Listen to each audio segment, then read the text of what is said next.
everyone. This is Sarah Mancoll. Thank you so much for joining us on a very unusual day in a very unusual week. We're going to have a webinar all about writing for policy.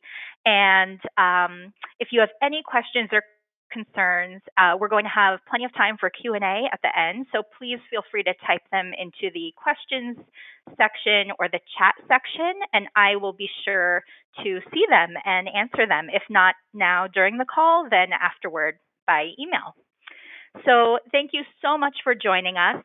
As I said, my name is Sarah Mancoll. I'm the policy director for the Society for the Psychological Study of Social Issues, SPSSY. We're also known as Division 9 of the American Psychological Association. And I am here today to talk all about writing for policy, and it's going to be kind of a 101. This is a presentation that I originally gave at the APA convention last summer in Chicago, and Division 15 reached out to me and asked if I would be willing to do this in kind of a longer format, a webinar format, specifically addressing some of the interests of their members in educational psychology. But I really think this topic speaks more broadly to everyone in psychology and the social and behavioral sciences writ large, and for that matter, the scientific community. So a little bit about me.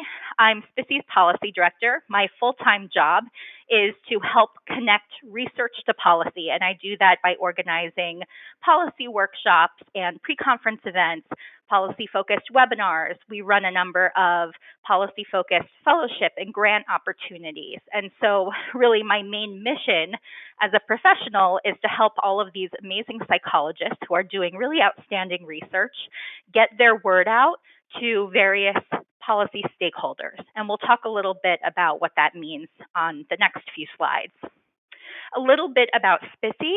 We, as I said, are a division of the American Psychological Association.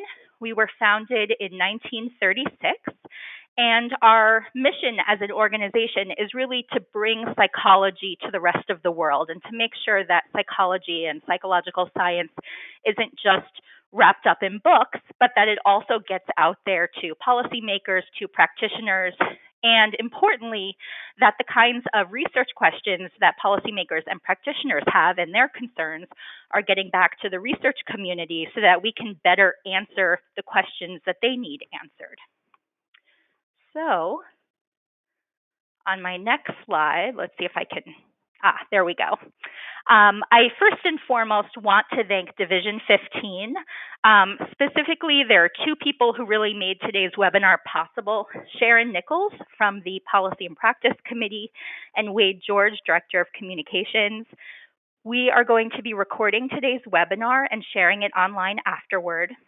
So stay tuned. You will be able to get a recording of the webinar, the slides, and in these slides, I've also included links to some papers and some other resources that I think will be of interest to this group. So thank you again, Division 15. So my first slide here is using research to inform policy. And there are some really great papers on this topic. There's really a whole burgeoning field of how do policymakers use research? Some of that research has been spearheaded by the W.T. Grant Foundation. And there's just a wealth of information out there right now that you can draw from. I have referenced one paper here by Choi and colleagues from 2005.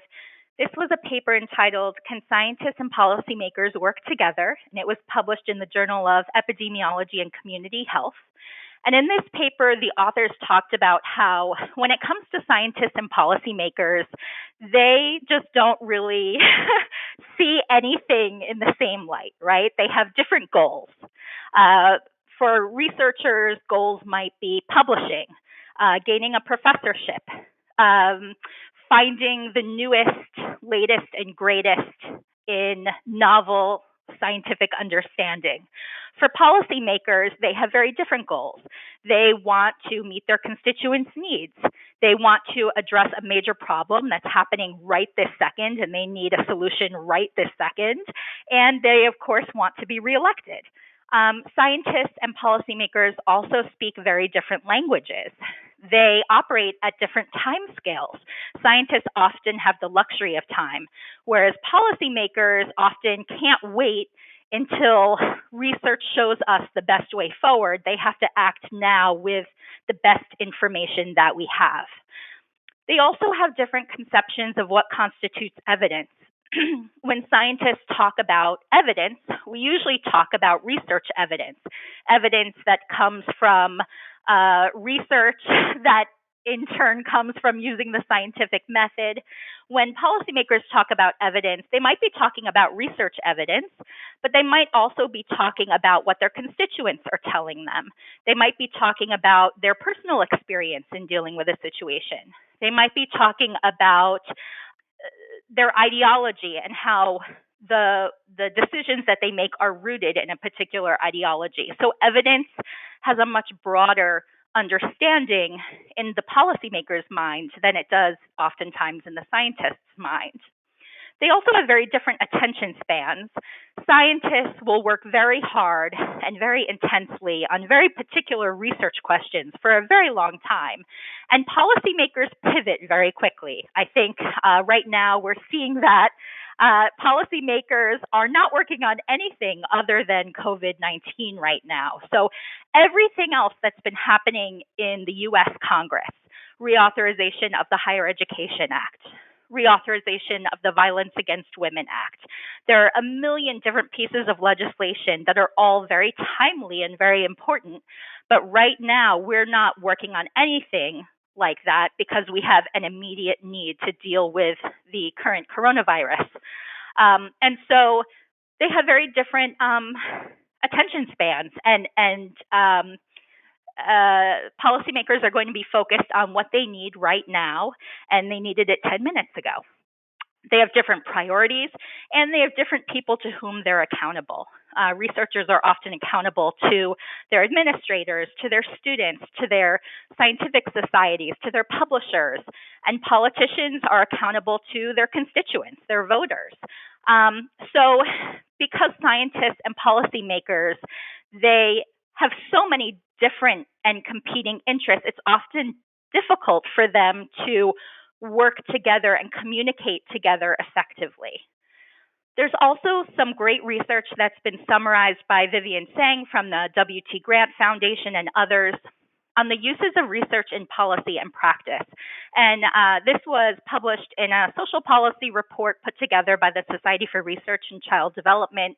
She talks about intermediaries, knowledge brokers, relationship brokers, and their importance in the research policy world, that each individual researcher at a particular university or research institute somewhere in the country, they on their own are not necessarily going to be the best conduit in order to reach policymakers, that there are other organizations, intermediaries, that really serve to kind of bridge that gap. Intermediaries can be scientific associations like SPICE or Division 15. They can be funding agencies like the National Institutes of Health, the National Science Foundation, the Institute for Education Sciences. They can be the national academies.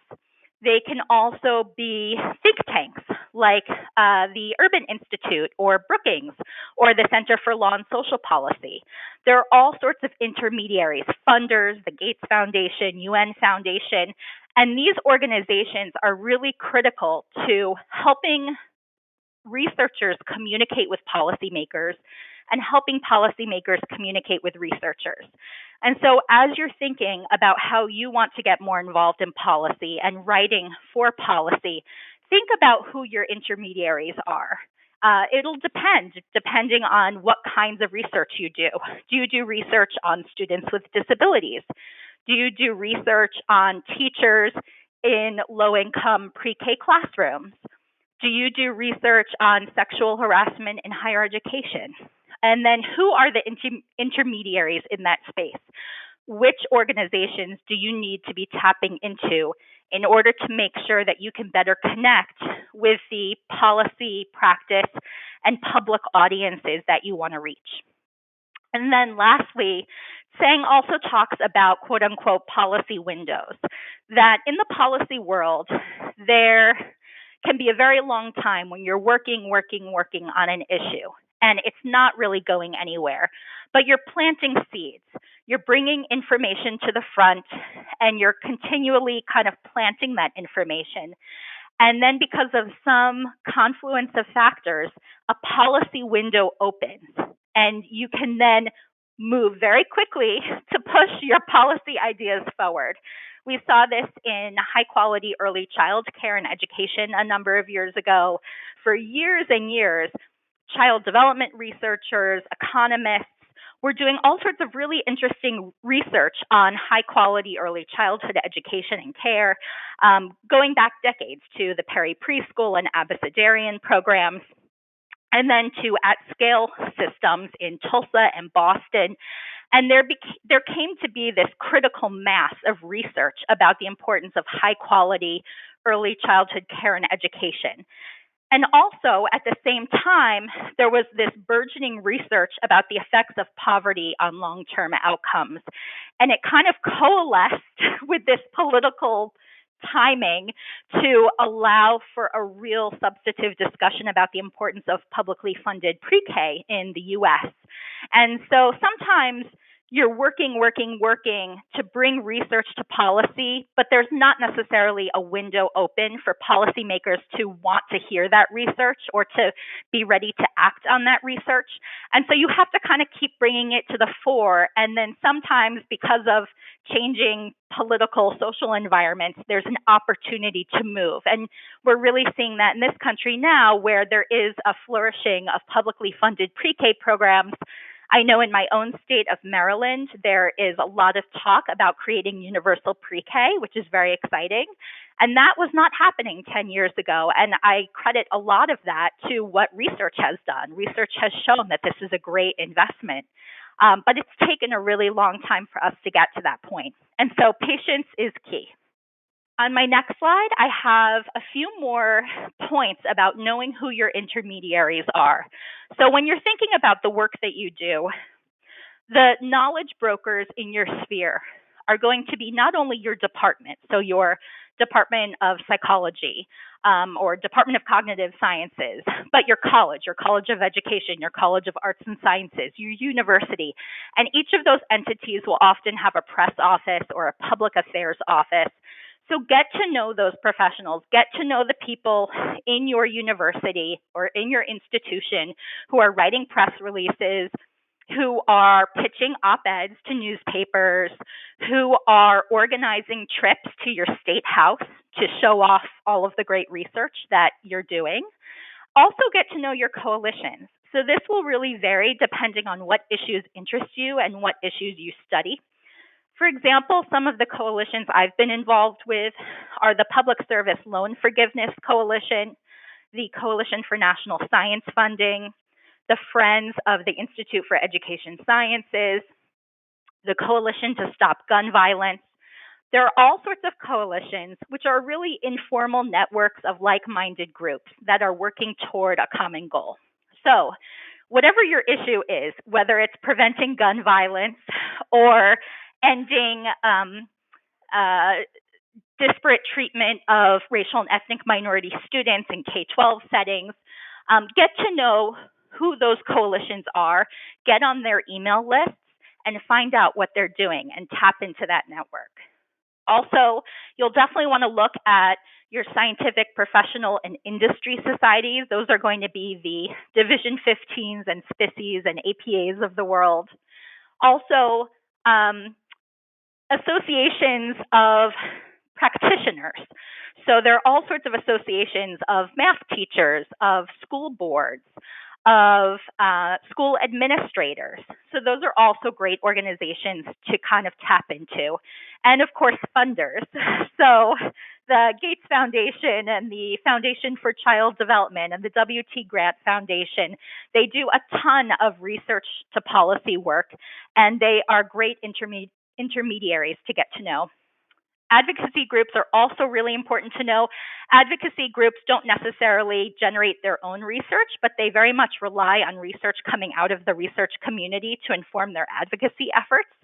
And while you yourself may not want to be an advocate or might not feel that your place as an academic is also as an advocate, you can help advocates use your research to do their advocacy work better. And finally, news media. And by this, I mean old media, new media, all of the media. So when you're thinking of news media, of course, they're going to be the New York Times and the Washington Post and the NPRs of the world. But also think about your more state and local media. Think about digital media. So, for example, Slate and Vox and Medium and The Conversation, and also the news media that are particular to the education sector. So think about the Chronicle for Higher Education or EdWeek. And most importantly, don't be afraid to reach out and alert all of these groups to your work, to the issues you care about, and to you as a content expert. These organizations are not going to reach out to you. You need to be the one to take initiative, because usually these groups are just too busy doing their own thing, and you need to kind of put yourself front and center in front of them and make them know that you are a resource and that they can rely on you and that they can come to you to be a resource to them when they need information on a pressing issue. So, to begin, when you want to write for policy, you have to think first about what your message is. And unlike research, it's generally not going to be in the form of a question, but more in the form of a statement. So I put together a few example statements here that were examples that just kind of came to my mind, but they all kind of have something to say, not necessarily something super specific, because you'll get into that in your policy writing, but they're generally not phrased as a question. So, for example, housing insecurity is a major stressor for local families. Our university needs a new approach for preventing sexual violence on campus. Ageism continues to be a problem in many workplaces. The forcible separation of families can leave behind multi-generational scars. We need more public investment in pre-K. So what is your message? What is the thing that you want to relay? And it could be something that you're studying specifically or that you have seen in your professional practice, or it could be something that you just really care about. We have a member of SPICY who studies all sorts of interesting things, but one area that she does not study is gun violence in schools. And yet, because her children attended local public schools and there was a proposal put before the local education board to introduce armed officers in her local elementary school, she decided that she had to become the expert on gun violence prevention and to do research about what do we know about school resource officers and the use of guns and school climate, especially for children with disabilities or racial and ethnic minority children. And so even though she wasn't an expert in that particular issue, because she was a psychologist and she knew how to read research and understand research, she took that on herself as being the person to translate that for her local school board. So now that you have your message, step 2 is to really figure out who your audience is. And there are so many potential audiences out there. It really depends on whose mind you want to change or whose perspective you hope to inform. Do you want to reach state legislatures? Do you want to reach executive branch policymakers, parents, healthcare providers, doctors, nurses, hospital administrators? What about veterans or enlisted military? School boards, Congress? What about fellow psychologists, business leaders, or just generally the public? It really depends on what message you want to share. That will tell you who your audience is. So, for example, when we're talking about federal student loans, for example, federal student loans are part of the Higher Education Act, which is up for reauthorization in the U.S. Congress. And so it's the U.S. Congress that will be deciding primarily how federal student loans take shape in the policy sphere and how they're then implemented by the U.S. Department of Education. And so in that case, if you want to send a message about the importance of federally funded public loans for undergrads, then your main audience is probably going to be U.S. Congress people, because they're the ones who are going to be writing and reauthorizing the legislation related to that issue. However, there are many issues at the state level that are going to be really important. At the state level, for example, there have been a lot of policy movements related to LGBT students. And so while some of that is percolating up through the courts, the federal courts, and also being addressed by the U.S. Congress, a lot is also happening within state legislatures. And so if you live in a state where protections for LGBT students have been in question, your local state lawmakers might really be the main audience that you want to reach.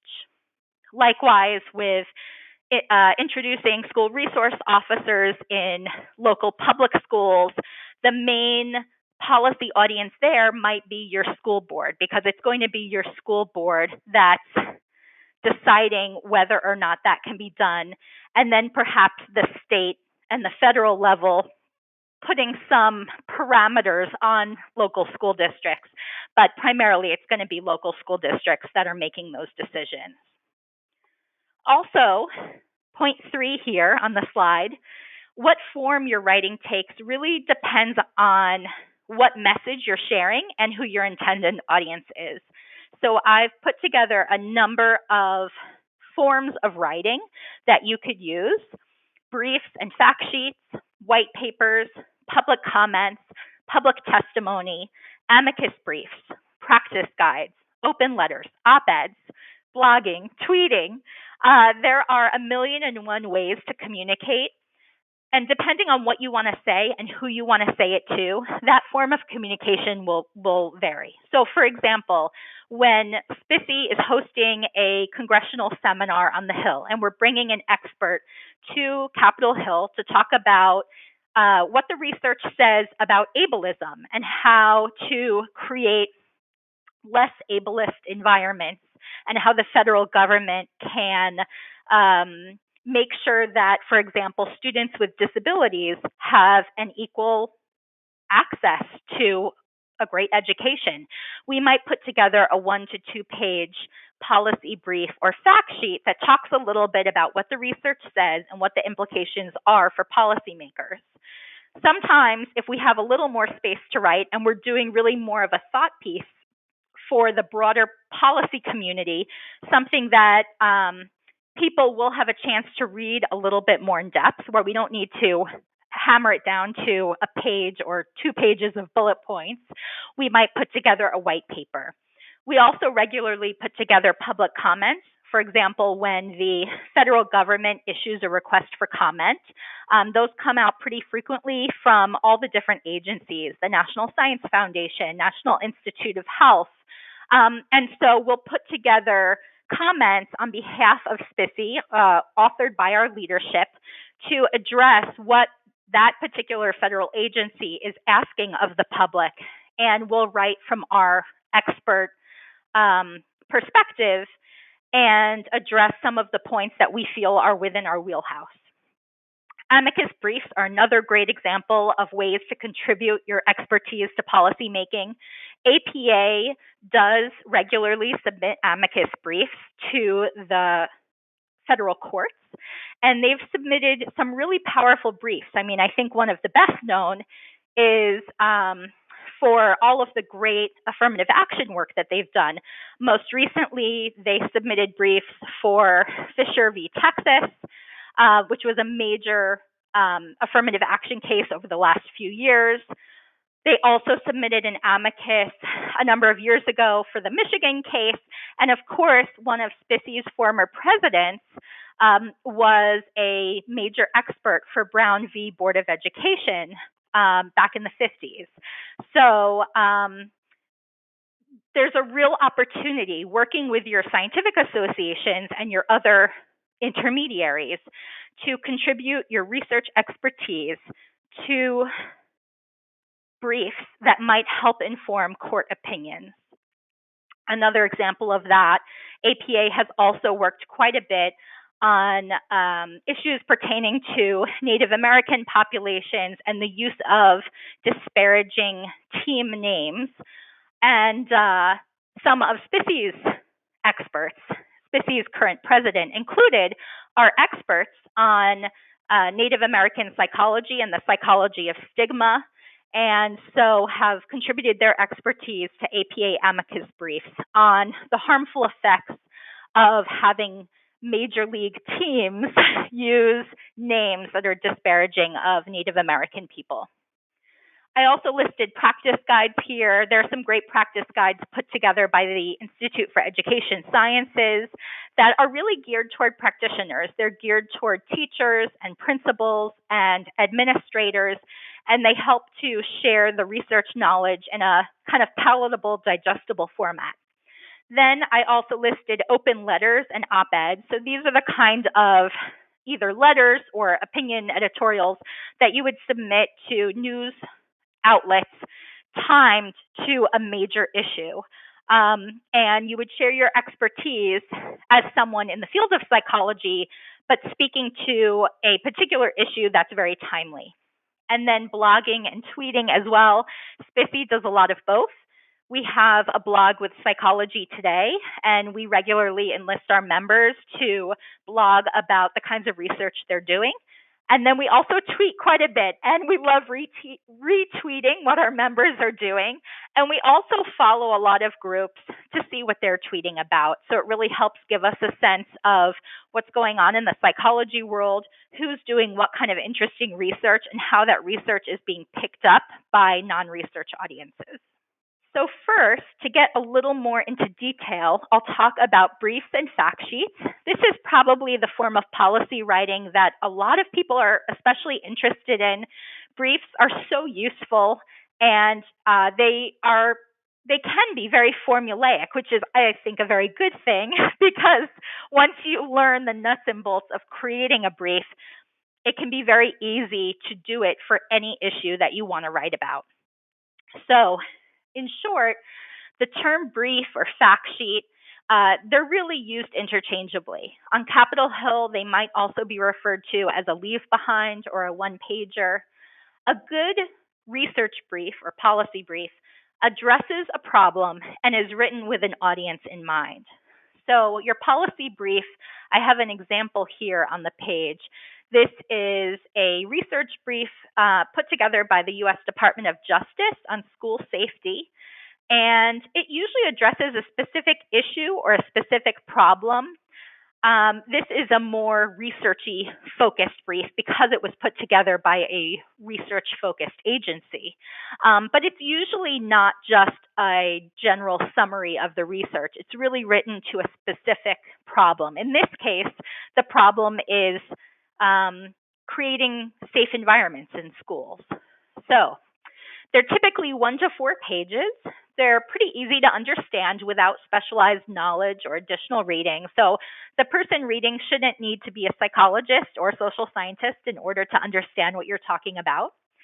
They should be informative in nature, though they can also present an argument, but they do need to be backed up by facts.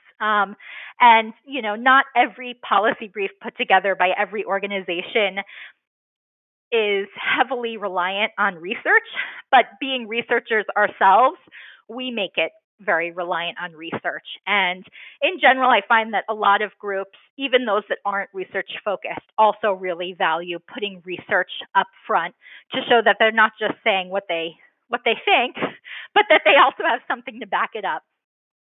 Research is often cited in these briefs, although the citation should not be intrusive or exhaustive. For example, I'll usually list them at the bottom or list them at the very end of the last page, kind of in a smaller print, so that people can find the original resource that I'm referring to, but it's not getting in the way of their reading of the brief. I also really like to use imagery, and visualized data can really help to tell a story. Make sure that the information flows logically, that the person kind of knows where their eyes should go on the page.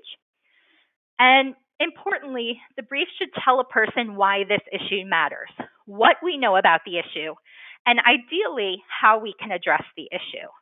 So it really does need to address a specific issue and be actionable. It has to tell us, well, okay, this is a problem. Now, how do we address this problem? And again, as I said earlier, on the right here, I have the first page of a two-page fact sheet issued by the U.S. Department of Justice. This fact sheet, its purpose was to use research findings to dispel myths about school violence. And I just thought it was great because it was really easy to read and kind of colorful, but the amount of information wasn't too overwhelming. And I thought it was a great brief also because it was the kind of brief that all sorts of different practitioners could probably find useful. You don't need to be a researcher to read it and understand it. So, related, why would you develop a brief? Well, a lot of people choose to develop a research brief or policy brief because there's a gap between current outcomes and ideal outcomes. They might also develop a brief because the problem is clear, but the solution is not yet clear.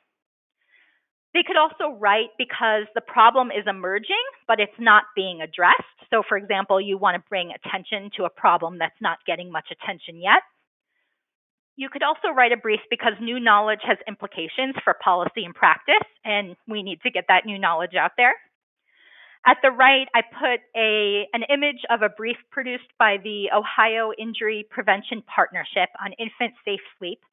And I just really liked this brief when I found it online because it was a great example of a state level brief. So this is an effort being done at the state level to reduce SIDS.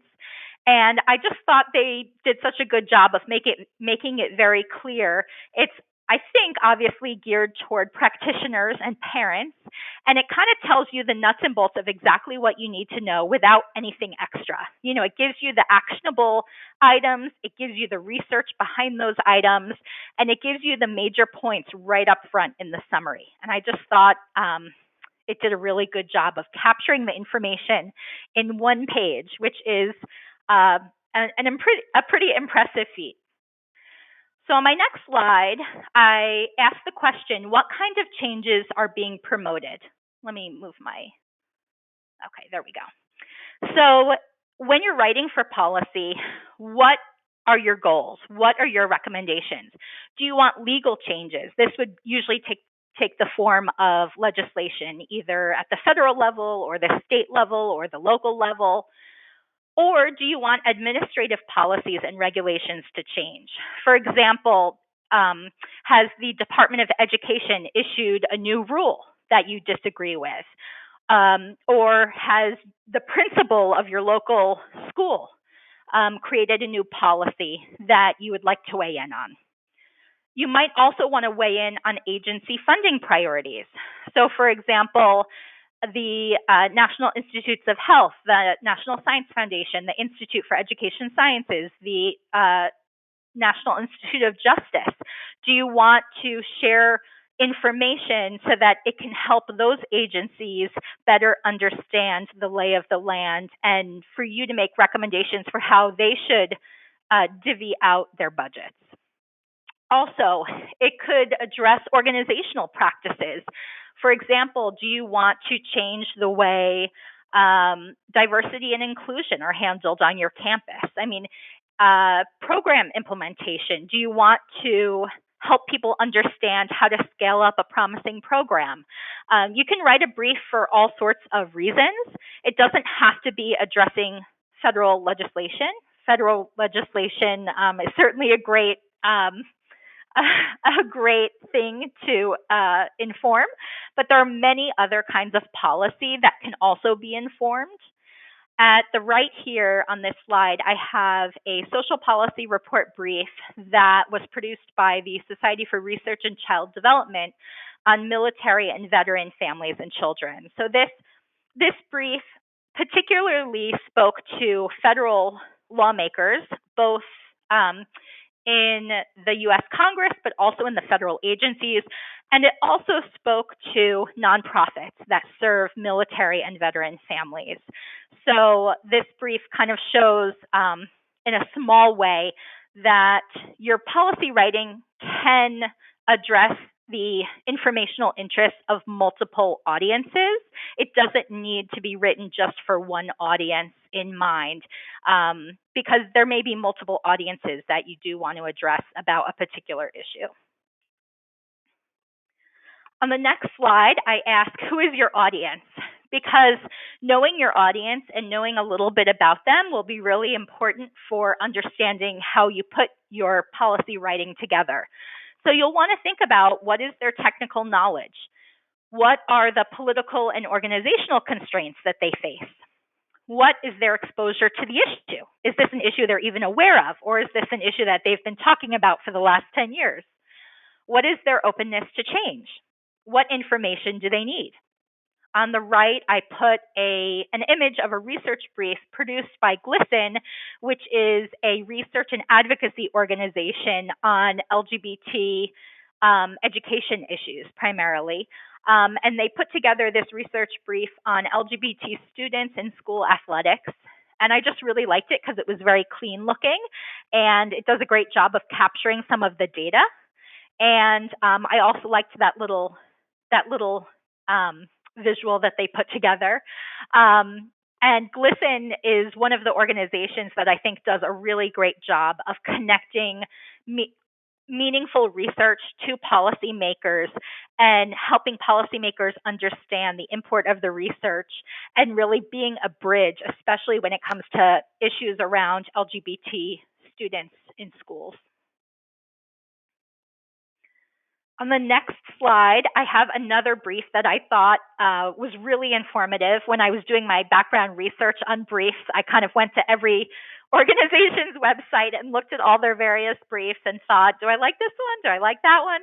So I thought Child Trends did a really good job of putting this brief together.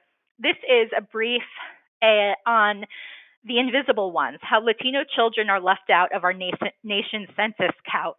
And what I really liked about this brief is it has some great visuals that aren't distracting, but they also really help tell the story in a way that plain text couldn't. And I also really liked, this is a 2-page brief based on a much longer report. So they really put the main report findings right up front. They give you some detail with the imagery. And then they tell you, why does this happen? What are the implications? And most importantly, what do we recommend for the 2020 census? It's very solutions oriented, which in traditional research writing, those solutions generally either aren't there or they're at their very end in the discussion at the very end of a 20-page paper.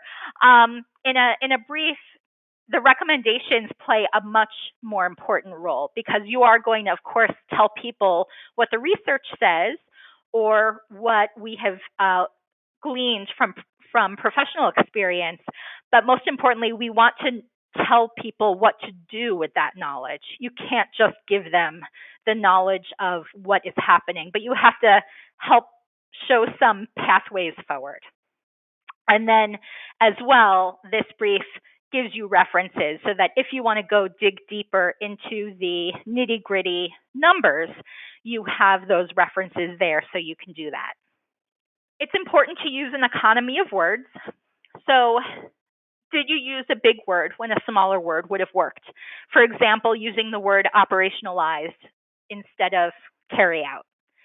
Can you cut out words or phrases without changing the meaning? So for example, in an academic paper, you might write, it is important to note that, but you don't really need that in a policy brief. And in fact, it can be very distracting if you're using words that aren't necessary. Also, have you used a phrase or a clause when a word or two will do? So for example, instead of due to the fact that, you could use because. So they're just some nuts and bolts for how to clean up your writing for a non-academic audience so that it gets to the point as quickly as possible without losing any of the meaning. Next, it's important to think about de-jargonizing your writing for a non-scientific audience. So I just went through a few papers to look for terms or words that were very psychology-ish and that I thought might need a little explaining if you were to use them in non-scientific writing. Terms like executive function or working memory, psycholinguistic, even cognitive skills. These are terms that the general public may not know, or they may think of it in a different way than psychologists would think of it. And so I don't want to say don't use terms like these, but if you are going to use some jargon, you'll want to explain what it is, because you can't assume that people will necessarily know what some of these terms are. Additional language tips include using the active voice rather than the passive voice. In academic papers, we often write in a passive voice. People do things versus things were done, for example, in academic writing.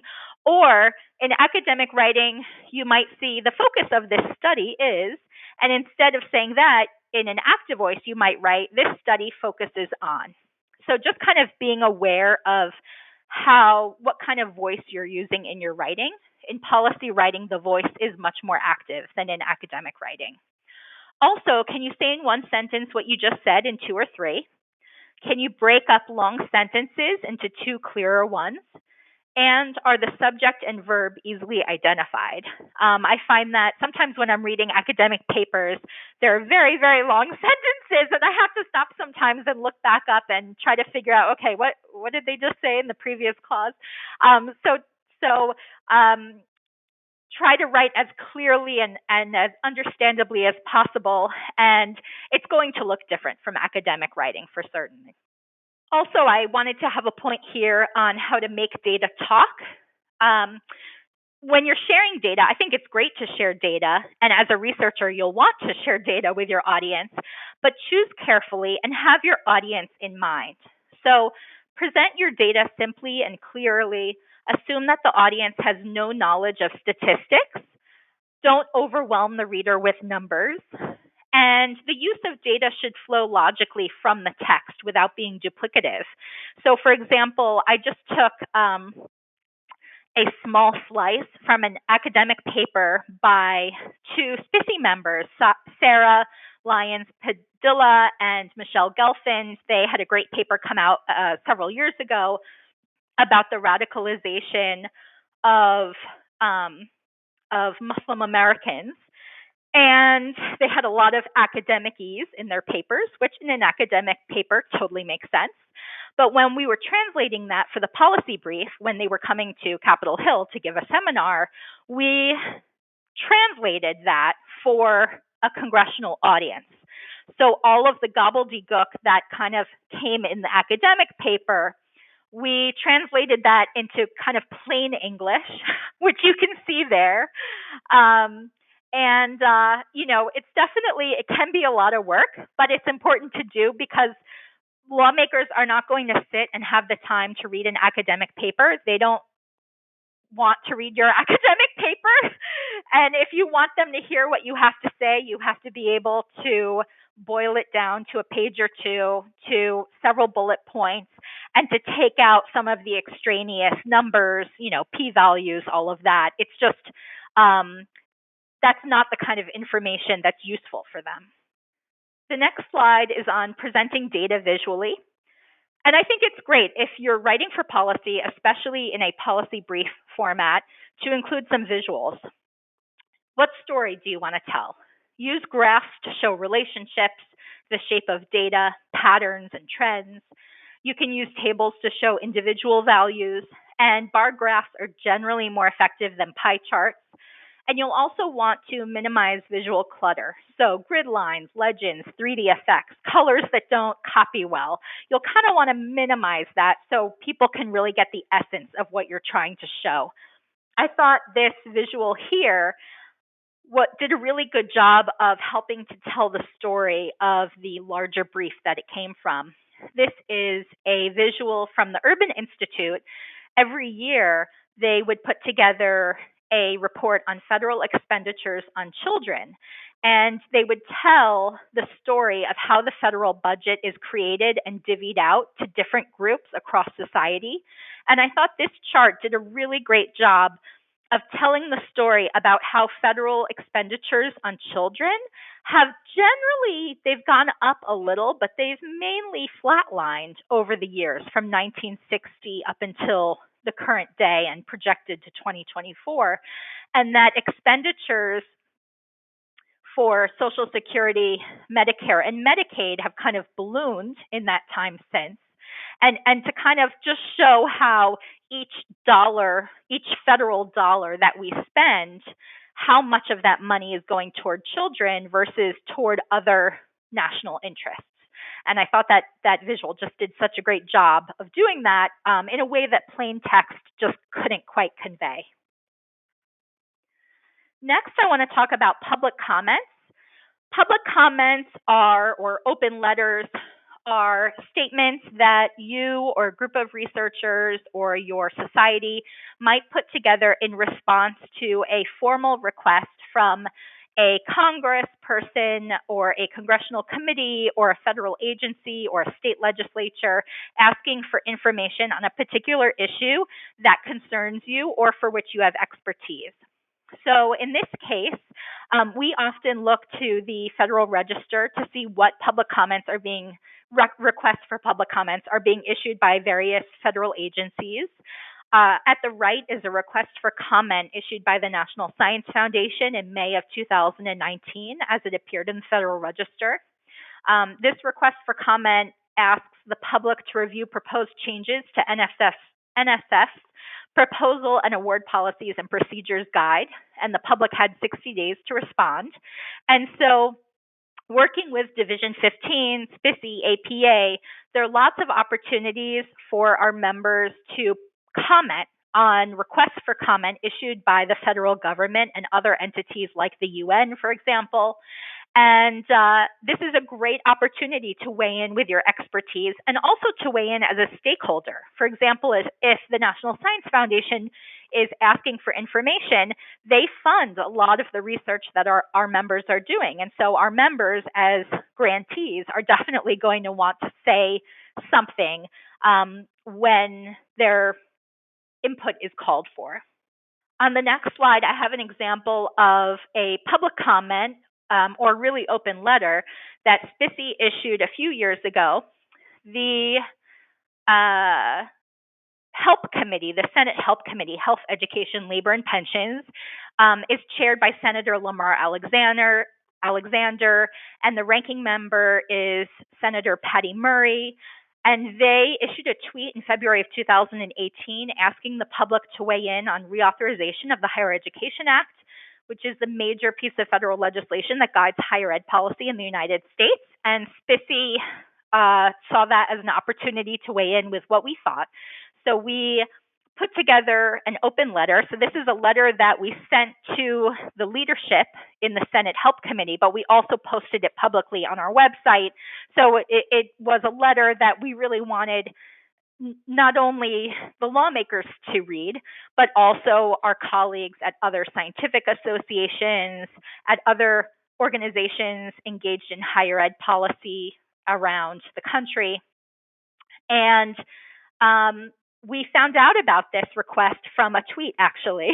So it just reemphasizes the importance of being in touch with your intermediaries. If you are on social media, following all of those different people and organizations that interest you, because you might find opportunities to weigh in, to publicly comment, whether it's retweeting tweeting back at them or putting together a formal statement. There are tons of opportunities to weigh in, and part of the challenge is making sure that there are open lines of communication so that you can find out about those activities and options. And a great way to do that is through your scientific associations. I know that SPICY puts together a monthly policy update email newsletter where we tell our members about different opportunities to write a public comment to various requests for comment issued by the federal government and issued by the UN. So definitely be attuned to what your societies are sharing with you because there might be some great opportunities to weigh in. Another example of quote unquote writing for the public, or in this case, speaking for the public, is providing public testimony. And here I have an example from federal testimony that was given by Dr. Cristina Munez de la Pena. But I also know of SPICY members who have given testimony at state houses, who have spoken as experts at the UN. So there are many different forms that giving public testimony can take. But in this case, there was a very powerful hearing held several months ago. I think it was maybe even late last spring. And it was a hearing on the forced separation of migrant children from their parents at the border. And in this case, Dr. Cristina Munez de la Pena, she is a child psychologist in the Bronx, and she works with a lot of undocumented children and their parents. And she came on behalf of APA and gave a very, very powerful testimony on Capitol Hill about the harmful effects of these separations. And it's such a powerful testimony. I really encourage everyone to watch it if they have a chance. I actually cried while she was giving her testimony, and a lot of the lawmakers who she was speaking before were very upset by what she was talking about. She was telling the story of a particular child, a 2-year-old who had been separated from his mother. And it really goes to show that sharing your professional experience and your research expertise in a policy setting can be very powerful, and it's often done in a way that's very different from your academic work, but it can really help to affect change. And so I love to give this example because it was just such a powerful testimony, and the U.S. right now, the Congress, is really looking into and continuing to grapple with the after effects of forcible family separation. And I really credit Dr. Munez de la Pena and APA with shedding light onto this issue and being, moreover, a leader in this area. On this next slide, I have a little bit about op-eds. And for example, I have an op-ed that was written by a member of SPICY, actually the co-chair of our policy committee, Linda Silka, on what Maine can learn from how Lowell, Massachusetts welcomed immigrants and rebuilt its city. Op-eds are a great way to communicate research to the public, and you would do it by hooking it to a timely news event, whether that's the coronavirus or whether that's the college admission scandal. There are all sorts of, unfortunately, timely topics that could use a research perspective. So seek out opportunities with local media outlets, from the Los Angeles Times to the Chicago Tribune. Seek out opportunities with your professional or industry-specific outlets, such as SPICY's own blog, Sound Science, Sound Policy, or APA's Psychology Benefits Society blog, that slide should read, or the Chronicle of Higher Education. There are also some great opportunities to inject op-ed writing into the public discourse through Scholars Strategy Network and the Op-Ed Project. Both of those groups run trainings. We actually hired the Scholars Strategy Network to do an op-ed writing training at SPICY's most recent conference last summer, and it was great. So if you are interested in getting a real in-depth, nuts and bolts how-to training on op-ed writing and then pitching op-eds, those two organizations are really wonderful, and they do just a lot of great work, especially with academic institutions. And I believe that is everything I have for you. So I put two more resources there on the screen. One is a book, Making Research Matter, A Psychologist's Guide to Public Engagement. That was edited by Linda Trop. That's a SPICY book published by APA, I believe. And then Influencing Social Policy, Applied Psychology Serving the Public Interest. That is a book edited by Kenneth Matin and put together by SCRA, APA Division 27, published by Oxford, I believe. And we have a few minutes, so if anyone has any questions, please type them in. I see I have one question here. So the question is, if you're not sharing the statistical output slash findings, how do you assert the credibility of your findings? That's a good question. I think an academic audience would automatically ask that. I think a non-academic audience would not even think to ask that. So if you're sharing the statistical, if you're not sharing the nitty-gritty statistics of your findings, citing peer-reviewed research or citing other research in the quote-unquote gray literature, which is to say not peer-reviewed but published by oftentimes more intermediary focused policy organizations, a report put together by Brookings or by the Urban Institute or any other number of organizations. I think including numbers is good, but you don't want to overwhelm people with numbers. And so select the statistics that you want to share carefully and then reference them. So include your citations, share where that information is coming from. You can certainly share a little bit about how it was collected. We learned this information from conducting a statewide survey with students in grades 5 through 6, but you don't have to do the whole methodology section that would be in your academic paper because policymakers are just not interested in that level of detail, and you're going to, I think, distract them. Including citations is very good, but I wouldn't go into too much detail when you only have 1 or 2 pages to write. I should also say that I included in the handouts a 2-page handout that I adapted from a handout I found on the Johns Hopkins Public Health School website for writing a policy brief. And I thought it did a really nice, simple job of helping you put together the important pieces that would go into shaping a brief. And so definitely download that and use it if you would like as you begin writing your own brief. Okay. Oh, good. I see I have some more questions. That's great. Any advice for qualitative researchers on how to best convey our work to influence policy? I think that's a great question, and I think you can. With qualitative research, there are so many powerful examples that you can share, and depending on how free you are to share those examples. But things don't need to be conveyed in numbers or bar charts necessarily, but really powerful examples from qualitative research. For example, on one of my last slides where Dr. Cristina Munoz de la Peña was talking about her clinical work with families, she was really drawing from her own professional experience, not from peer-reviewed research.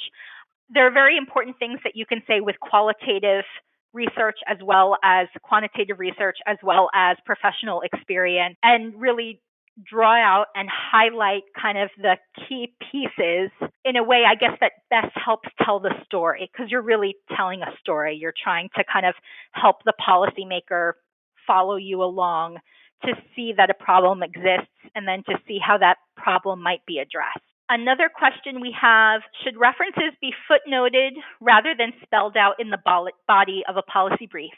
I think either or, but yes, I prefer footnoting them. I don't like it when references take up too much space in the body of a brief because I find it very distracting. Like if you use APA formatting, and you have a statement, and then in parentheses, you have the author's name and the year. I just find that very distracting when I'm reading. And in an academic paper, it totally makes sense. But in policy writing, I often use footnotes because I find it just looks cleaner and it doesn't distract the eye as much. So I'll usually either use footnotes and include the footnotes at the end of each page, or I'll include citations and not even footnote things, but just include kind of a small area where all the citations and links to the citations are listed at the very bottom of the brief. And are there any particular types of graphs or charts that you would recommend or advise against? I think Tables are great if you want to show some basic data. Bar charts are great because they're really good at showing kind of things in comparison. I tend to not recommend pie charts because the size of the pie varies. Like they're just not as good at conveying certain kinds of information that are useful. And then again, graphic effects that can be disorienting, like shading. Sometimes, especially in Excel or Word or whatever program you're using, you can create 3D bar charts or 3D pie charts, and the 3D effects can be really disorienting. So I would aim to make images as clean as possible. And there are also some great software out there or programs on the web that you can use to create imagery. So you certainly do not need to be a designer by trade. You don't need to know graphic design. There are some great programs. I know that my colleague here at SPICY uses Canva, but there are a number of great programs you can use to create imagery that looks really clean and is really easy to understand. What additional trainings or workshops do you advise attending that will support researchers learning how to sharpen their skills in policy brief writing? That's a good question. I actually think maybe we should do more of this. As I mentioned, there's more. Scholars Strategy Network and the Op-Ed Project do a really great job with op-ed writing. For policy brief writing, AAAS, the American Association for the Advancement of Science, might have some resources. APA might have some resources, but honestly, we probably need to do more of this. And I'm thinking maybe we could even do it as a CE kind of pre-convention workshop at APA in one of these coming years. And thank you so much for joining us today, everyone. So have a great rest of the day. Stay safe, stay healthy, and I hope to see you all at APA in August.